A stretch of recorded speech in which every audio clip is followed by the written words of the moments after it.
Kill. This is WKNB-TV Channel 30, New Britain, Connecticut. It is time now for the 9:45 mid-morning news for this Monday, August 9th, 1954. Good morning, everybody. I'm Peter Wiggins. That is what's happening. In the United Nations in New York, UN Secretary General Dag Hammarskjöld yesterday held the Indo-China truce agreement made in Geneva, but urged caution in framing agreements outside of the United Nations structure. Failure to use UN machinery may weaken UN effectiveness, he said in his annual report to the General Assembly. The Assembly's 9th session opens here September 21st. Hammarskjöld's report deals with the UN program between July 1st, 1953 and June 30th, 1954. The Secretary General in his first report of a full year tenure, he was reported early in 1953, avoid taking a specific stand on questions of where China placed in the UN, the fight over the colonialism inside the organization, and the East-West Cold War. But he rewarded several general observations. In Washington, a last-ditch drive to pick up votes kept the battle over the flexible versus rigid farm price support alive yesterday as the Senate has a weekend recess approach a campaign year decision on a touchy issue. Odds appearing to favor the flexible program on the President Eisenhower's and the Secretary of Agriculture Benson. Benson has been roundly criticized in the 5 days of oratory by advocates of firm high props. With debate now limited and a showdown, certain late Monday afternoon polls of the Senate indicated 46 votes for the flexible and lower supports of 44 against the test. Rival camps and conceded that the absence of one of the two senators and an unexpected which could divide result. In Callender, Ontario, more than 2,000 mourners filed past the body of Emile Dion yesterday as it was reinstated in mansion built in this remote north country on the fame of the shy quintuplet and her four identical sisters. Quebec medical legal experts said an autopsy revealed that the 20-year-old quintuplet died at remote American child gets sick. Roman Catholic Hostel Friday of epileptic seizures caused by glandular disorders. The body will be laid to rest at 9:30 a.m. today in a grave which two of the Emile's four brothers, Ernest 27 and Olivia Jr. 18, helped to dig us. 3 times a year. Saturday at the tiny cemetery nearby Corbeil. The grave is beside those of our four grandparents. Funeral services will be conducted in the Little Red Brick Sacred Heart of Jesus Church by the parish priest, the Reverend W.H. LaFrance. Royal flush. Full house or 4 of a kind. Will? Royal flush. Will says it's royal flush. Rosie, what do you think? In Frankfurt, Germany, more than a strike of Bavaria's 220,000 metal workers who produced much of Boomen in West Germany's electrical and machine parts went in effect at 1 minute after midnight last night. If you have a CEO, The union demands wage boosts of 3.2 cents an hour, but the employer stood firm against anything more than an average of half that. In a bustling shipbuilding city of Hamburg, 15,000 public transport, gas and utility workers voted yesterday to continue a 5-day strike rather than accept a compromise offer of half their wage demands. Strike threats also have been voiced in the rural coal mining areas in the North Sea Coast Forest and the farm sector and in the field of government employees. The Union for Federal, State, and Municipal Employees has been declared that it wants 10% more pay and it expects government quarters to say by tonight whether they are willing to bargain. Almost 1 million employees are effective. That surge of labor demanded all amounts to about all the same in all fields, and an average increase of 10% in wages and salaries. The claimants contend that the West Germany is prosperous and enough to now to afford it would be workers have been tolerant and long left during the post-war years. The series of moves by the unions represents the biggest test of labor and management done in Germany in more than 20 years. Hitler abolished the trade enlist earlier in the regime and outlawed by strikes.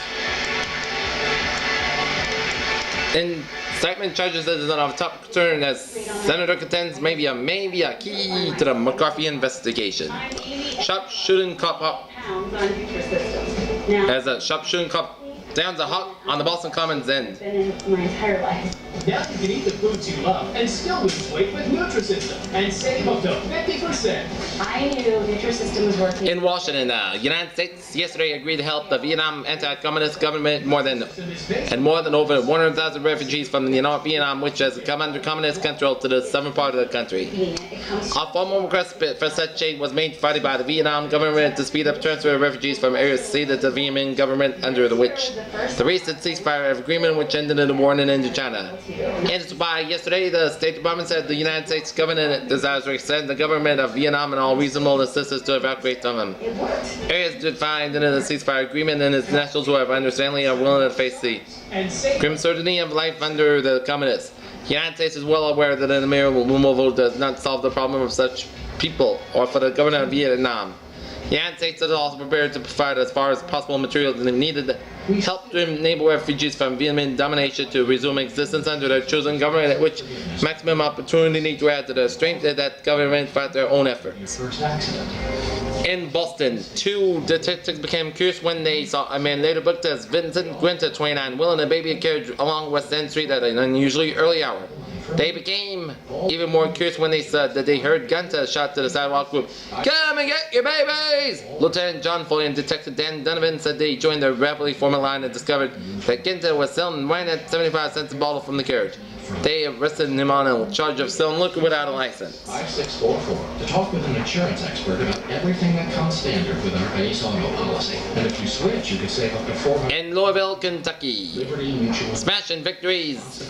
What's your In Kentucky's primary elections yesterday, matched Democratic Alvin W. Barkley, Saturday, 76-year-old former vice president, against the Republican incumbent Senator John Sherman Cooper for a hidden U.S. senatorial race. The Trumps are the beat over the 3 opponents, and Cooper over the 2 has been expected before the ballot, and rival party leaders were preparing for the Cooper-Barkley November 2nd election battle that they think will be one of the hottest in the history of the border state. Turbulent politics, but the nominee's victory margins exceeded some expectations. Barkley seeking to regain the Senate seat he held 22 years before, being elected vice president in 1948, polled about 17 times as many votes as the combined total of his opponents. Cooper running in with the election with President Eisenhower's Barkley ran nearly 16-1 against his opposition. Returns from 31,779 and Kentucky's 4,214 precincts gave Barkley won 24,041 to 7,297 of the trio faced in the Reverend James L. Delka, Frankfurt minister, got 2,820 votes, and Andrew J. Hussey of Louisville attorney, 2,301. Jesse N. R. Cecile, also of Louisville, with 2,176. Stop it, stereo, valued $1,550 and now $65.53 spins gonna go again. Stop it, Kona, Hawaii. In John J. Scanlon, senior chairman of the Meriden Park Club 40, said, last night is hopeful of scheduled a 40 meeting for Thursday night when members will concentrate on some of the data pertaining to 8 sites now being considered as potential parking areas. Information concerning all sites under consideration will be forwarded to the September meeting of the Court of Common Council. Alderman last week tabled a day of $104,000 request for the purchase and excavation of property at Colony and Washington Streets, but voted to set a public hearing date when the issue is being received at the September meeting. Mr. Scanlon reported that the DO40 has 8 sites under its consideration, and it is the opinion that the section of 2 sites and 1 on either side of the railroad tracks would help alleviate the parking situation in the heart of the city. Since last Monday's council meeting, the DO40 apparently has lost hope on eventually purchasing a site under the consideration on State Street. Mr. Scanlon said he understands that the owner of the property, Peter Varus, has a chance to lease property, has indicated that he prefers it at least rather than to sell the truck to the city. On the other hand, 40 has been offered land on East Main Street. The chairman declared he said that the property is questioned. It's eminently located and will be given in full consideration. Should the Thursday meeting be festival, members undoubtedly will be considered on the possible purchase of 2 of the 3 sites, which sold the most promised Mr. Scanlon of Oz. It was forever learned that the other only property which is a 40 has been held at opinion on Colony and Washington Street. Tracked on Tuesday hours after the council tabled a $104,000 request. The option expired whether the 40 will seek to renew the opinion or whether the owner of the property of the Meriden Title Finance Corporation will be permitted renewal, a matter of conjecture. In Meriden, a local gas station in Santa complained that 3 men drove up to the station at 3 a.m. yesterday, ripped the phone receiver from the wall phone and drove away with it. Leon Duell, attendant at Sun local gas station on Broad Street near the Parkway, said the men were driving a new gray car.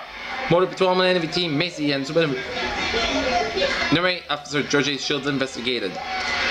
In Lecco, Italy, 3 young mountain climbers tied together by rope plunged to their depths in the Alps near here yesterday. A witness said one lost his foot and fell and pulled the others after him. The victims were Joabo Body 20, Daniel Moriarty 17, and Luigi Belluni 21. Moscow Moscow, the Soviet male is in danger of having his pants fall down because of the shortage of suspenders and buttons.